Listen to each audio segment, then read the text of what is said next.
என்னன்னா விஜய் எங்க போனாலும் கட்டுக்கடங்காத ஒரு கூட்டம் வருகிறது என்பதில் மாற்றுக்கிறது கிடையாது.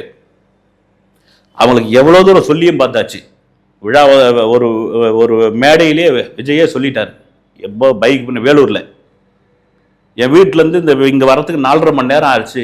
4.5 மணி நேரம் பின்னாடி துரத்தின்னு வரீங்களாப்பா, உங்களுக்கு ஏதாவது ஆச்சுன்னா என்ன ஆகுறது, விட்டுருங்க பணம் கேட்க மாட்டேறாங்க.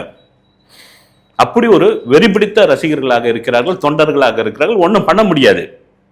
இப்போ சரி தேர்தல் ஆணையம் உள்ள வந்தாச்சு, கண்டிப்பாக அவங்க ஒரு தளர்வு கொடுப்பாங்க. ஏற்கனவே தேர்தல் ஆணையமே சொல்லியிருக்காங்க, உங்களுக்கு அந்த பொது இடங்கள் பொது மைதானங்கள் இங்கெல்லாம் மீட்டிங் போடுறதா இருந்தால் யார் வந்து முதல்ல கேட்குறீங்களோ ஒரு முன்னுரிமை வழங்கப்படும் அப்படின்னு சொல்லியிருக்காங்க.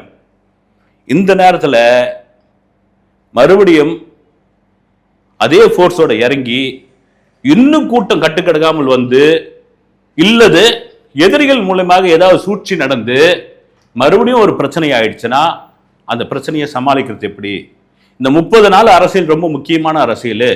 இதில் தேவையில்லாமல் போயிட்டு நம்ம லாக்கா கூட கண்டிப்பாக விஜய் வந்து போய் தான் ஆகணும், வெளியே சந்திச்சு தான் ஆகணும். இன்னும் வேட்பாளர்கள் நேர்காணல்லாம் இருக்குது, வந்து முடிச்சு தான் ஆகணும். இந்த வேட்பாளர் எப்படி அறிமுகப்படுத்த போறாருன்ற ஒரு இதுவும் இருக்குது. வந்து நம்ம கேள்விப்பட்டது என்னன்னா, ஒரு மண்டலத்துக்கு ஒவ்வொரு மண்டலத்துக்கும் போய் அங்குள்ள ஒரு 7-8 வேட்பாளர்களை ஒரே மேடையில் விஜய் அறிமுகப்படுத்த போகிறார்.